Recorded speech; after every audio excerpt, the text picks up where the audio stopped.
is where we get into those cycles of trying to make other people behave in a way that we want and expect them to, right? So if I don't want to feel scared, you better not say anything that scares me, right? So if my husband starts talking about something I'm uncomfortable with, I've got to shut that down.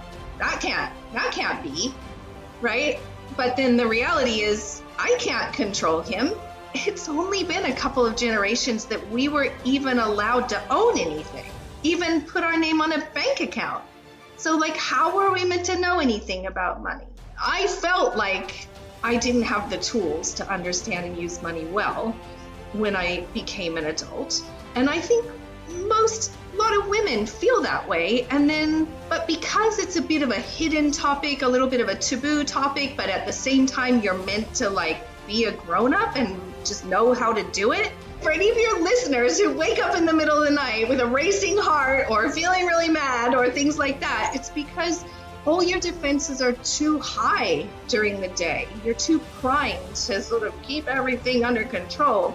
So if you're having that experience at night, that's the reason. And it's wanting to come up and release and be, no longer carried around. And that can be hard in the middle of the night when you really just want to go back to sleep. What does it take to be a financially empowered woman? And what can financially empowered women do together to change the world?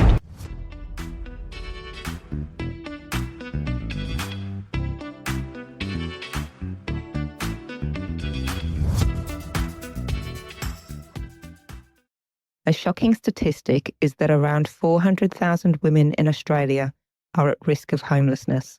And the cause of this is the lack of education about how to build a financial foundation, starting even before we first enter the workforce and well into our retirement years. My name's Dion Payne, and I'm the founder of the Financially Empowered Women podcast.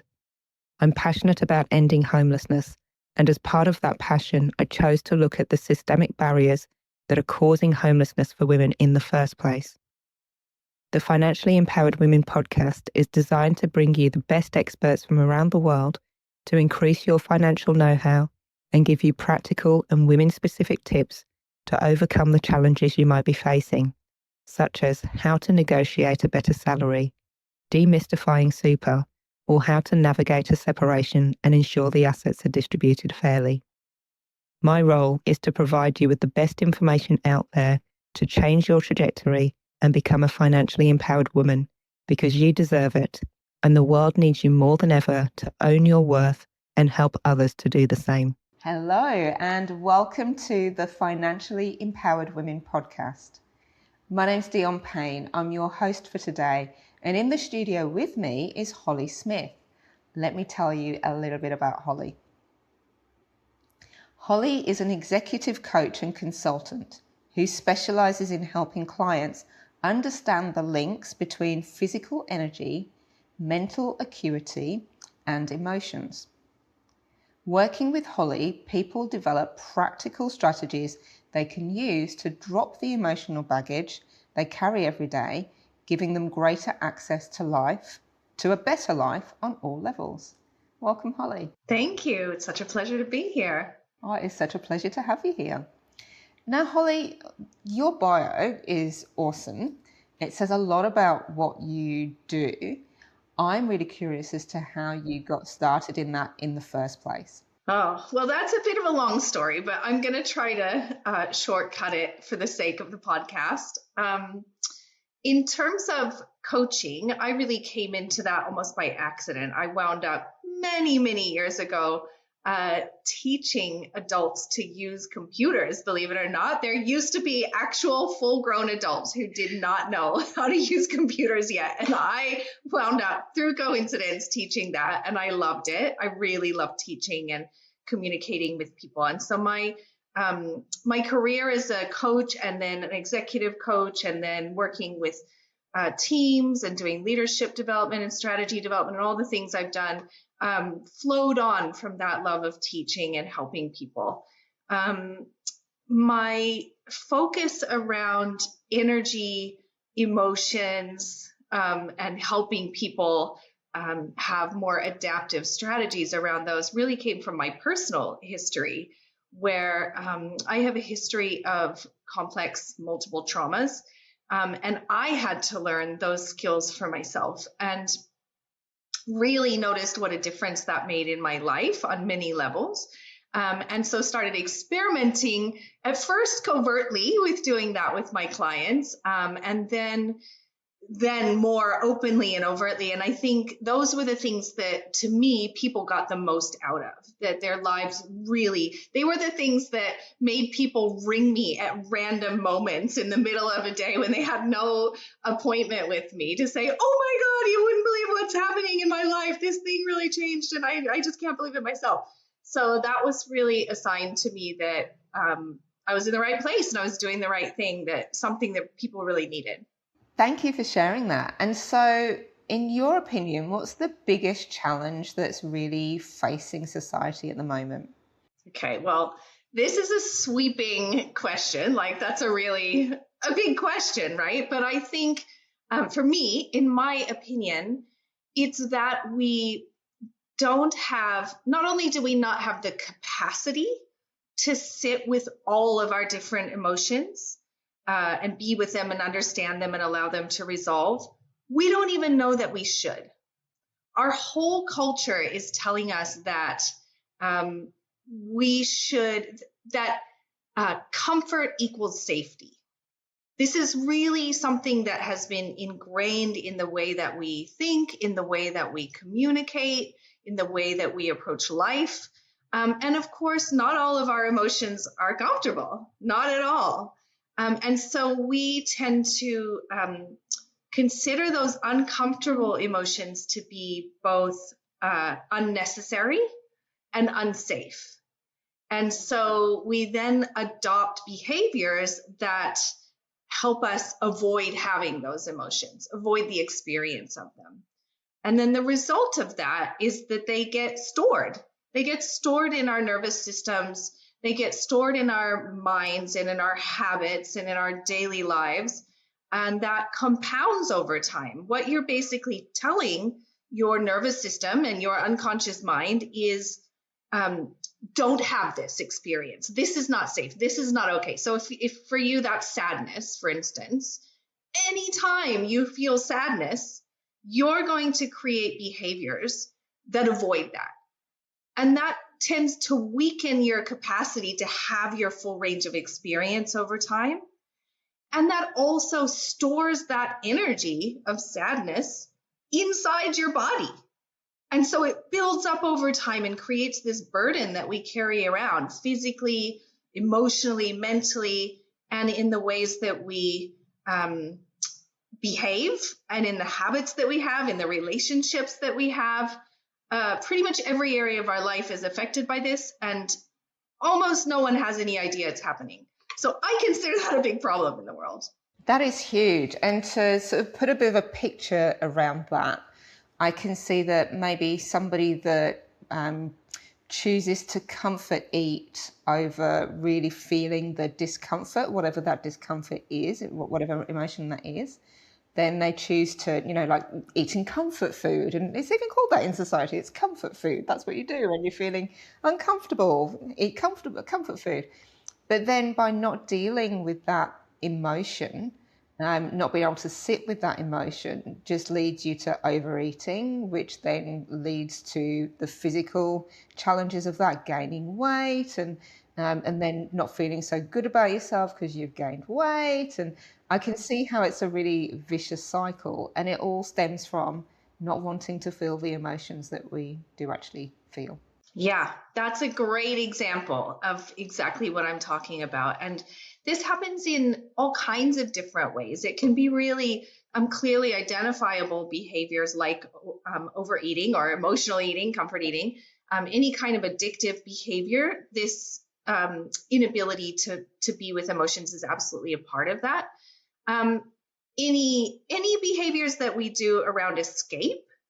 So, that can be things that are actually healthy, right? Like sex, exercise, time with friends, all things that are good things in life. If we're using those to escape, then they can become problematic, both in the form of the behavior itself, in terms of maybe like a sex addiction, for instance, but also in this hidden cost that we're paying of that emotional baggage is what we call it, right? That builds up over time, and that really stresses your body physically. It takes an enormous amount of energy to keep that emotion locked in.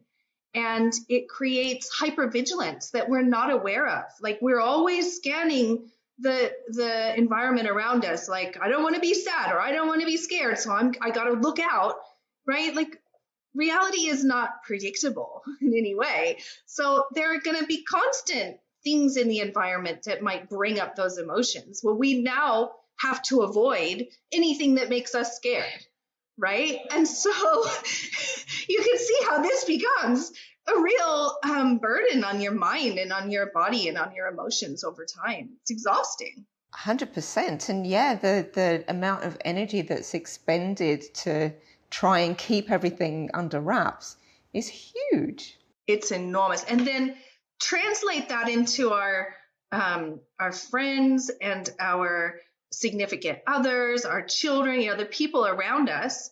This is where we get into those cycles of trying to make other people behave in a way that we want and expect them to, right? So if I don't want to feel scared, you better not say anything that scares me, right? So if my husband starts talking about something I'm uncomfortable with, I've got to shut that down.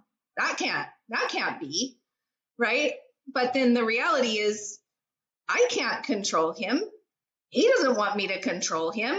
Then it becomes a problem in our relationship that then we probably don't talk about because I'm not really aware I'm doing it, and he doesn't know why I'm doing this weird behavior, and we don't like it, but that's uncomfortable too, so we're going to avoid that and not talk about that, right? See how it starts to build up over time and kind of ripple outwards into the world. It's bigger than people would imagine. 100%. So what do we do about it? Great question.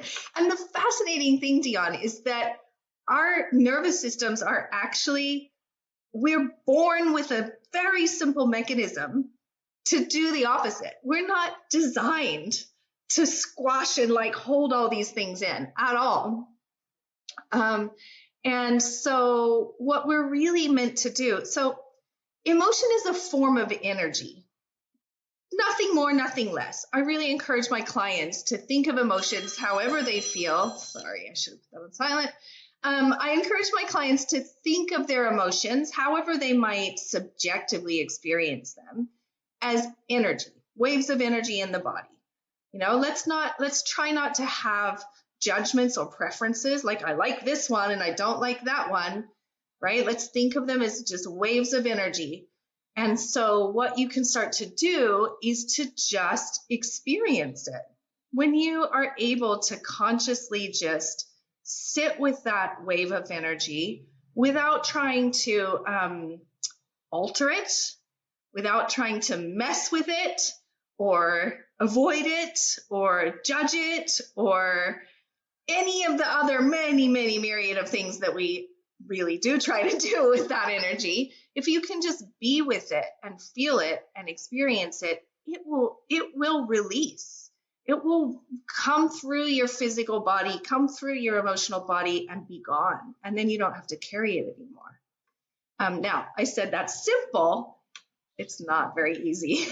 And this is why my clients usually have more than one session with me, because I can teach them the technique. But because we've spent a lifetime learning to do the exact opposite of that, it takes people a while to be able to operate that machinery that we've got from birth, or that mechanism that we've got from birth, on their own. Yeah, cool. And then, so that makes a lot of sense to me in terms of,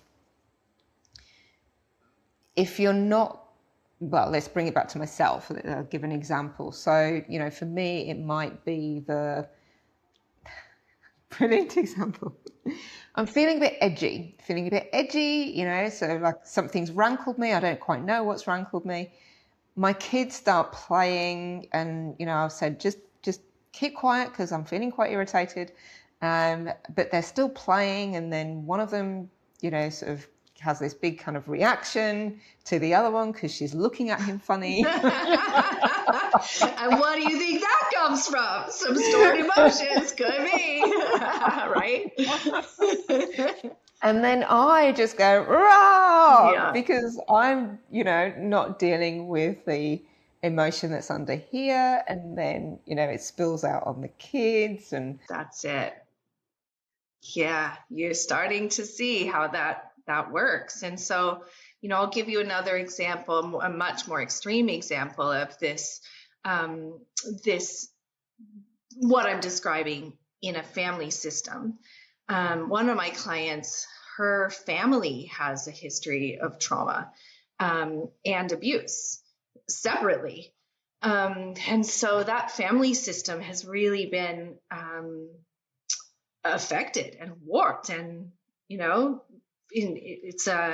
in many ways has not functioned as a healthy family system. And so I was working with this client to release some of the things that she was carrying around her family and around the patterns within her family. And she worked on it for a good long time, about a year, and still works on it. I mean, our family stuff, it's ongoing, let's face it.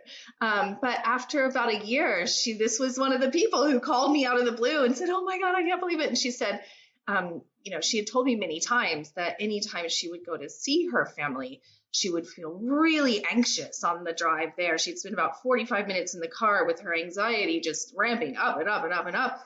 And then they'd have this really tense experience together, whatever they happen to be doing. And then she'd come home and like ruminate about it and feel all upset. And that would go on for a few days afterwards. Anyway, she called me out of the blue and said, "I just went to see my family. And after all the letting go that I've done of all these different things, I didn't feel anxious on the way there.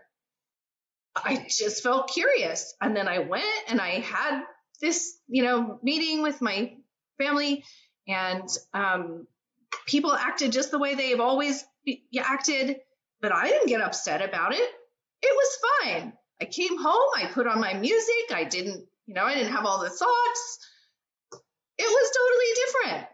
So you can absolutely, you don't have to depend on other people to change to be able to change your life and how you operate and how you feel, which to me is miraculous, right? It's just the best news. It's amazing. And it, makes me think of that saying, be the change that you want to see in the world. And I've always thought of it in terms of really lofty goals. Like, if you want the world to be peaceful, then I need to be peaceful. But also it's just basically the work is here rather than out there, rather than trying to change people. Now, I'm really curious as well around, because this podcast is all about financially empowered women, and so there's patterns that as women we can sometimes get into or we see expressed in society that are less than empowering. And in terms of what you talk about and how you help people, what are some of the things that you're seeing that are affecting women in this space? Okay, great question. And I'm really excited to be able to talk to you about this idea in the realm of money, because, well, before I go too far down that track, let me point out a word that's happened a few times in our conversation, and that's not by accident, and that's the word pattern. Right? Because what we're really talking about in many ways, and one of the themes in my work, is about changing patterns and how can we effectively do that. So, because whether we realize it or not, patterns really run our lives. The patterns that are ingrained in our nervous systems and in our unconscious minds really influence our decision making day in and day out.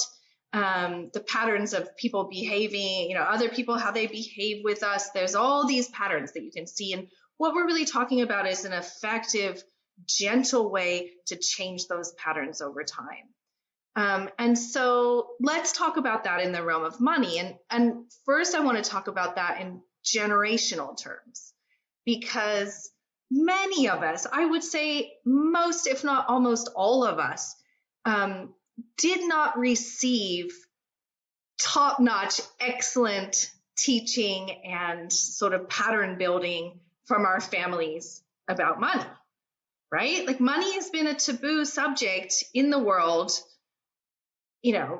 for I don't know how long, maybe always, since money was created, but certainly for generations. And so it was like that in my family too. We didn't talk about money, and there were reasons for that, but it meant that, I grew up without really knowing about money. Now that's even worse for women, because when you think about it, it's only been a couple of generations that we were even allowed to own anything, even put our name on a bank account. So like, how were we meant to know anything about money? And even like my mom's generation, most of the women I saw, including my mom, the men in the family, whoever they were, ran all the finances. So then, I was probably the first generation in my family to, actually, that's not true. One of my grandmothers was very independent and did amazing things with money and career. But when I felt like I didn't have the tools to understand and use money well when I became an adult. And I think a lot of women feel that way. But because it's a bit of a hidden topic, a little bit of a taboo topic, but at the same time, you're meant to like be a grown up and just know how to do it. It's a little bit like parenting, right? Like you're just supposed to arrive at adulthood and figure it out. So we get all these feelings of like inadequacy and fear and, insecurity and not knowing what to do and not feeling safe and feeling like you're going to get ripped off and all the things, but we don't know what to do with those either. So let's just squish those down, pretend they don't have it, happen, and then go out in the world and pretend like we've got it all figured out. And that's kind of a recipe for disaster in a lot of ways, in my opinion. If you've been watching the news lately, it's easy to feel a sense of despair. Between power-hungry global leaders and absolute chaos and division,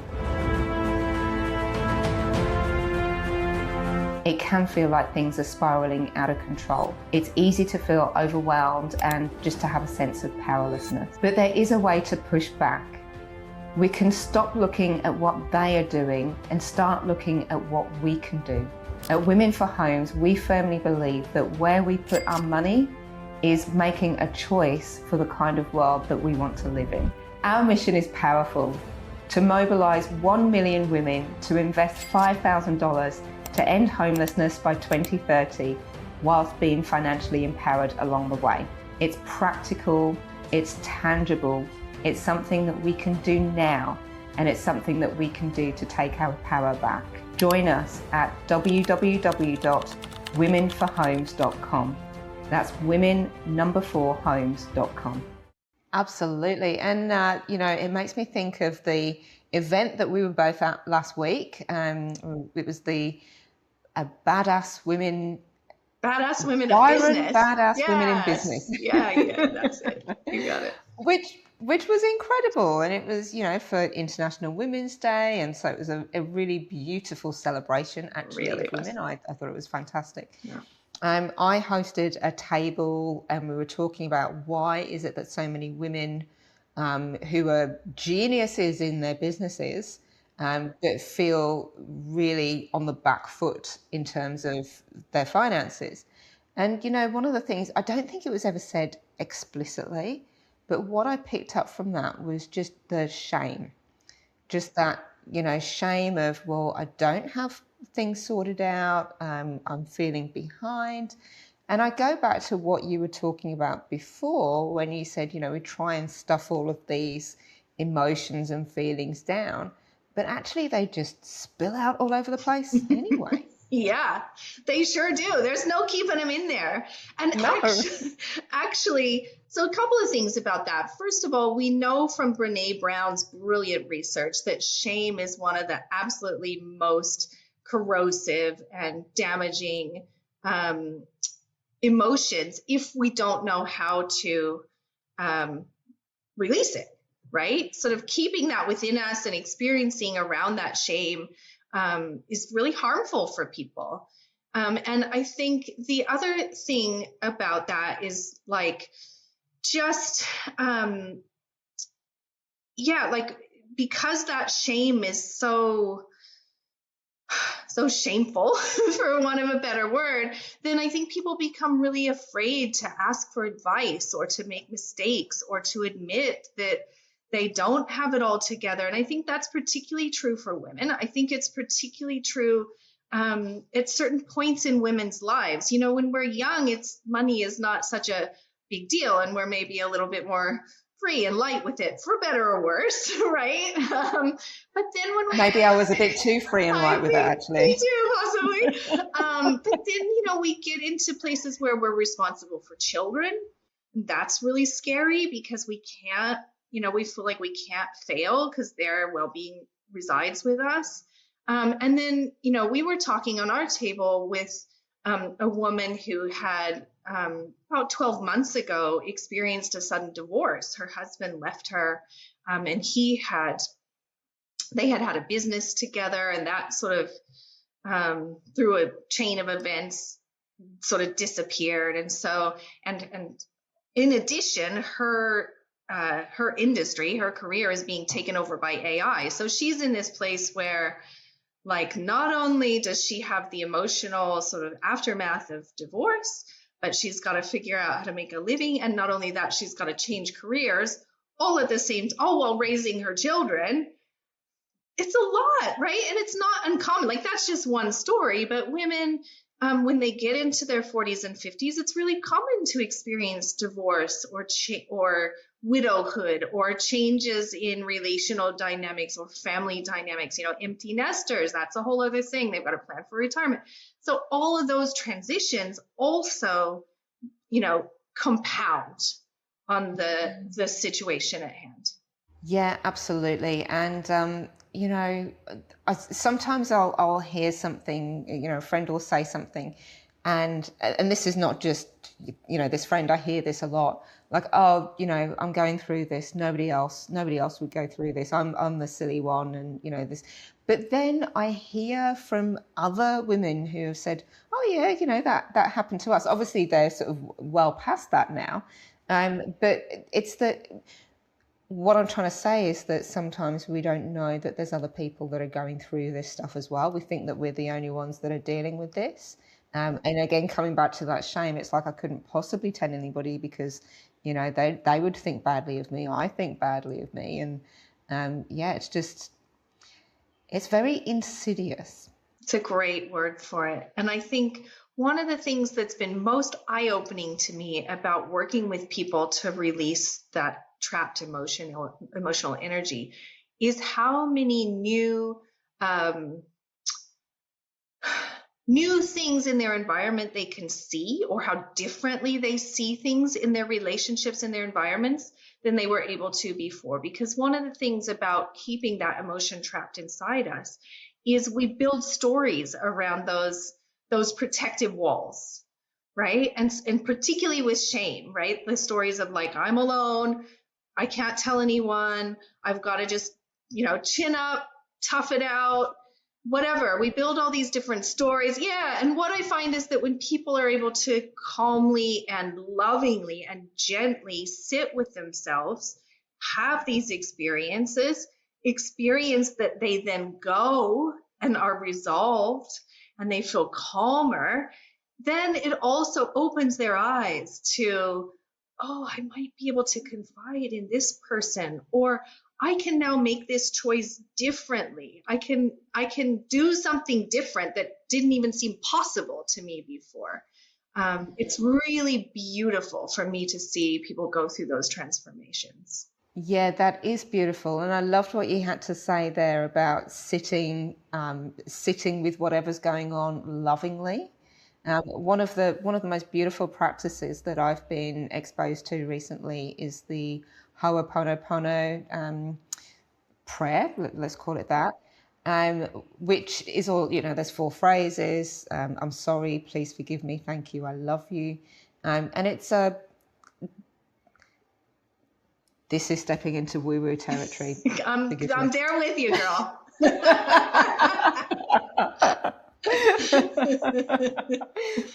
But it's, whoever you're saying that to, whether it's the universe or nature or the divine or whoever, but there's something about that, sort of that expression of love and gratitude that just means whatever the circumstances that you're having to hold, it can just, you can just let go of it, because rather than hating it and just going, this shouldn't be happening, just being able to sit with it and go, like full gratitude, full appreciation. It's here to teach me something. And that practice has actually been something that's been quite a revelation for me in my life. Now, that said, obviously there's lots of different ways that we can get to this sort of level of understanding for ourselves. And it sounds like in the work that you're doing, that's how you help people move through things as well. I just wondered, would you be willing to share, is there a small technique that you could share on this particular podcast? And this would be something really beautiful that if somebody's listening to this and they think, oh, what am I going to do? But, they resonate with what you're sharing, then this is something that they can take away. Yeah, absolutely. And your mention of that Hawaiian practice brought this to mind, actually. So I'll give you an example of something that I discovered for myself and then used with clients. One of the ways that you can use that practice, whose name I can never pronounce or remember, so I'll call it the Hawaiian practice. Do you remember how to say it? Yeah, well, how I say it is ho'oponopono. Yeah, I can never do it. Hopefully you can put it in the podcast notes so people can look it up if they're interested. One way you can use that practice, or indeed any other words that are meaningful to you, is as a mantra. And there's a lot of different people who teach mantra in different ways. There's a lot of different spiritual teachings around that. The way I like to use it and teach it to clients is as a way to stay in the seat of consciousness. Because one of the things that the mind becomes really good at as we accrue this weight of suppressed emotion through life is our minds become really busy. And there's constant sort of monologue in there, and images, and thinking about what you were doom scrolling yesterday, and imagining what you're going to watch on Netflix tonight, and whatever it might. I mean, we all do it. We know it, right? And what I'm going to say to that person that cut me up in the car the other day. I mean, I don't want to go there, but we all do that too. Let's face it, right? And so people say to me that they can struggle to remain present with the emotional energy that's happening in their body, especially if it's uncomfortable, because the mind kicks in and starts to distract us, because that's what we've asked it to do for a lifetime, right? So a tool we can use around that is mantra. And so I've used two different ones with success myself. One is the Hawaiian practice. I'll tell you a story about that in a second. And the other is the word peace. But people can choose any word they want. Now, preferably a positive word, preferably not an angry 4-letter word or something like that. Something loving and positive. But if you can inwardly repeat that word, what it helps to do is to calm the mind, and then you can focus in your body and feel the actual physical energy of that emotion and emotional energy of that emotion, and then allow it to resolve. And so I'll give you an example of this. I used to, as I was beginning to do this work, I would wake up in the middle of the night, and I still do occasionally, but I would wake up in the middle of the night with some emotion that was coming up. And because, in my waking hours, I was too busy to deal with it, I would have to deal with it at night. And I wouldn't be able to go back to sleep until I did, which is quite annoying. And this is called insomnia? Yeah, I was going to say, for any of your listeners who wake up in the middle of the night with a racing heart or feeling really mad or things like that, it's because all your defenses are too high during the day. You're too primed to sort of keep everything under control. So if you're having that experience at night, that's the reason. And it's wanting to come up and release and be no longer carried around. And that can be hard in the middle of the night when you really just want to go back to sleep. So One night I had a pretty extreme experience with that, with some like grief and fear that was coming out. And so those words of that Hawaiian prayer just came into my mind, and I used that as mantra to just remain present. I suppose if you wanted to say, you could, to characterize it, you could say I was talking to the emotional energy. But you could also just say, I'm saying the words. If you're not that woo-woo, it doesn't matter. It still works to keep you present and to allow you to be with that energy long enough for it to resolve and be released. So that's something I recommend. And you can do that during the day. If you're driving or washing dishes or whatever, you can just use your mantra to remain calm and remain firmly in that seat of consciousness, because that's the most generative, compassionate place for you to live your life. There's more I could say, but I'll stop there. That is so beautiful. And I really do love the fact that this is the Financially Empowered Women podcast. And we can go there and talk about this, which, doesn't necessarily have anything to do with finances, although it does, because we are always there and finances are a part of us. But I love that we can talk about this, and it's just beautiful and helpful. Yeah. So thank you for sharing that. Yeah, you're welcome. Now, for anybody who thinks, I really love what it is that Holly's doing and I'd like to work with her, I'd like to know more about her, how can they get hold of you? So the best place to find me is on LinkedIn. Holly Smith. You can direct message me in LinkedIn and I will get it. You can see more about my work and what I do and some of the stories of my clients on my website, which is theboundlessedge.com. Beautiful. Well, yes, absolutely. All links to you, all roads lead to Holly, and all links will be on the show notes. So, Holly, thank you so much for joining us today. This was a beautiful conversation. And, halfway through this conversation, I was like, how lucky am I to be able to sit here and have these really cool conversations and share them with the world. So thank you. Thank you for coming to play with me.